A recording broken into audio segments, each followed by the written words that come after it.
The main challenges was to simplify the system and also believe in the simplicity as a beauty. The inspiration behind stock is based from the theme from this year's Cabinet Makers Autumn exhibition, and that was factory.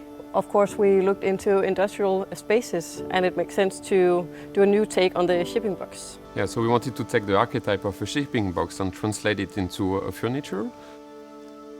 When discussing with the carpenter apprentice from Carl Hansen, we discovered that back in the days, carpenter used to collect shipping wood box from boats that were made in Oregon pine to rebuild furniture. So it was somehow a closed loop to actually build a cabinet in Oregon pine.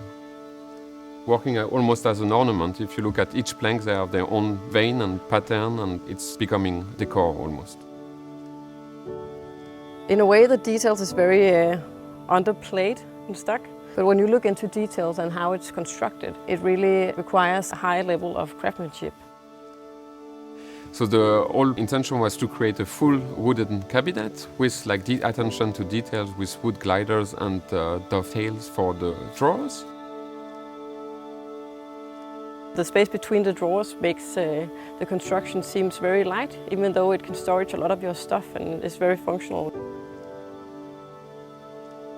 Working here in the lab with the apprentice really gave us a chance to be physical with models and testing things on site. Carl Hansen is one of the only remaining factories that have a lab, and I think it's quite important to highlight it, and that it's also a great pleasure for designers to be in direct contact with production. We feel super lucky to be here.